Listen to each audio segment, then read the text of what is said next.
Halo semuanya, mengawali bulan Februari ini, kita mengalami libur bersama bertepatan dengan Tahun Baru Imlek 2573. Kita semua ikut merasakan sukacita bersama masyarakat etnis Tionghoa di Indonesia, meskipun sejak pandemi ini kita tidak bisa menikmati lagi pertunjukan barongsai dan leong di sekolah kita ya.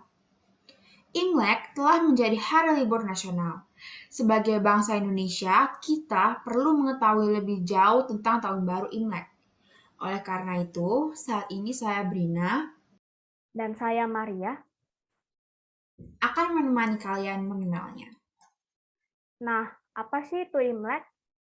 Imlek berasal dari bahasa Hokkien atau Fujian. Imlek dalam imnya berarti bulan dan lek berarti penanggalan. Dalam Kamus Besar Bahasa Indonesia, kita akan temukan makna yang sama untuk kata Imlek, yakni perayaan Cina berdasarkan peredaran bulan. Dalam sejarahnya, perayaan Imlek adalah pesta untuk menyambut datangnya musim semi, karena mayoritas penduduk Tiongkok kala itu menggantungkan hidupnya dari bertani. Maka, para petani merasa hidup kembali setelah mengalami kematian pada musim dingin yang suram.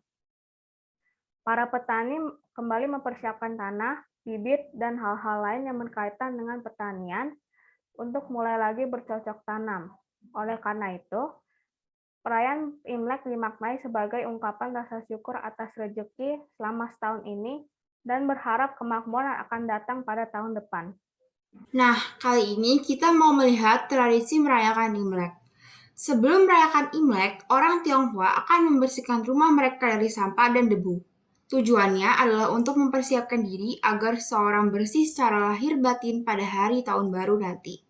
Selanjutnya, rumah dihias dengan dekorasi bernuansa merah yang melambangkan kekuatan, kesejahteraan, serta diyakini dapat membawa keberuntungan.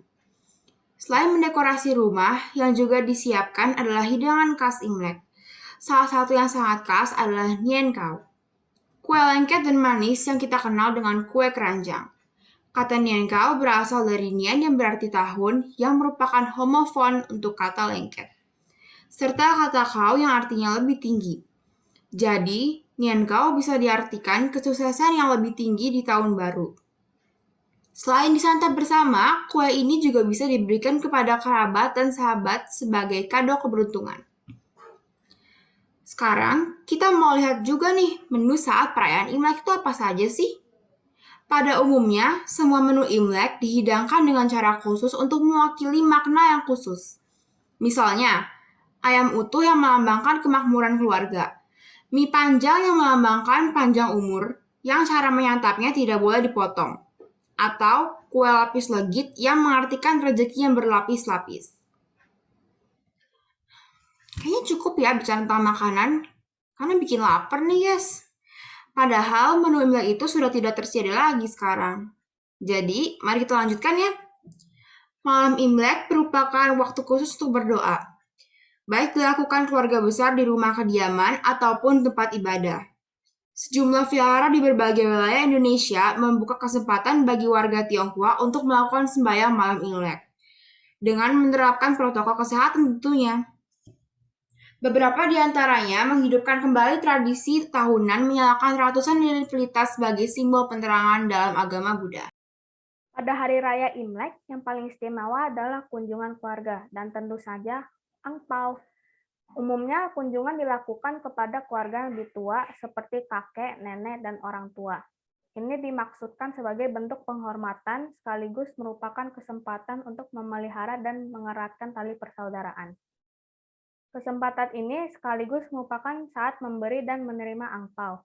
Tradisi bagi-bagi angpau ini merupakan tradisi di mana masyarakat Tionghoa yang sudah berkeluarga memberikan rezeki kepada anak-anak dan orang tuanya.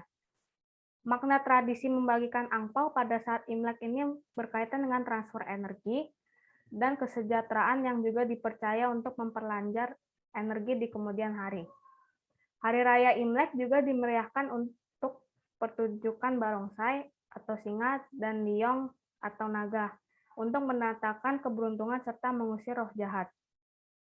Masyarakat Tionghoa tradisional meyakini bahwa pertunjukan tarian naga atau singa saat perayaan Imlek merupakan salah satu cara untuk berdoa.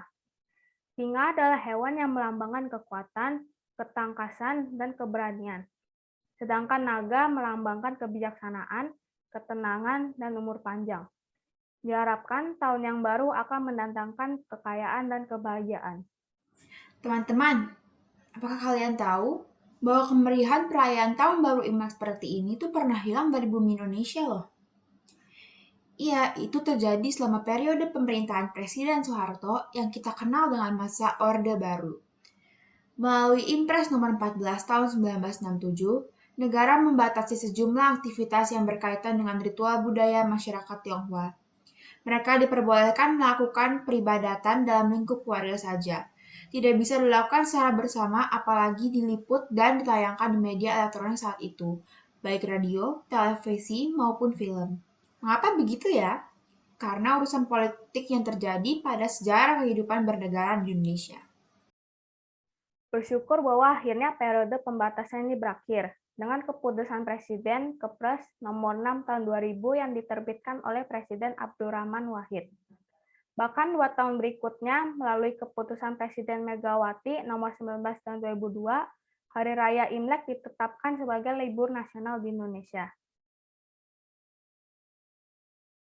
Bagaimanapun, masyarakat Tionghoa di Indonesia adalah bagian tak terpisahkan dari bangsa ini.